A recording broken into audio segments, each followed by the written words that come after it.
साथीहरु आज म तपाईहरुलाई के देखाउन आटेको भन्नु नि भएको छैन। आज म तपाईहरुलाई के पनि देखाउन आटेको हैन, के पनि बनाउन आटेको हैन हो। आज म मेरो लागि नै भात भुट्दैछु क्या। जीरा लगाएर प्याज लगाएर चाहिँ भात भुटेर खानु आटेको हो। अब भुटेको भातसँग चाहिँ म के खान्छु हो त्यो चाहिँ हेर्नुस् न। अनि कतिलाई चाहिँ मन पर्छ भुटेको भातसँग चाहिँ यो चीज खानु हैन। हेर्नुस् है ल।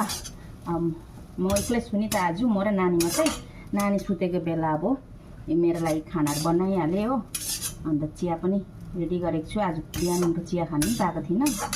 अनि अब यो भात पनि भुटे हो, अब खाने हो। यहाँ हेर्नुस् है साथी, मेरो खाना रेडी भयो। यो चाहिँ के हो देख्नुभयो? मकै हो, मकै भुटे हो। फुलै फुल भएको मकै मन पर्दैन नि त, छ कि मलाई चाहिँ त्यो मन नै पर्दैन। यो डोठे डोठे खालको छ कि, डोठे डोठे हैन, यसलाई चाहिँ के भन्छ, दाना दाना मात्रै, यसमा फुल त्यति उठ्दैन नि त। अन्त मलाई चाहिँ खालि यस्तो मनपर्छ हो। अनि भुटेको भातसँग चाहिँ यो मकै मोलेर खानु आँटेको। यहाँ साइडमा चाहिँ फेरि डल्ले खोर्सानी हो, डल्ले खोर्सानीसँग अलिकति नुन राखेको छु हो, किनकि अचार पनि राख्नु चाहिँ मलाई उयो भयो नि त। किनकि भरे बिचमा नानी उठ्यो भने हो, अनि भरे नानी सुतेको बेला चाहिँ अब खाजाजा खाएर चाहिँ कामहरू सक्दै गर्नुपर्छ। नानी उठ्यो भने फेरि त्यहीसँग बस्नुपर्छ नि त।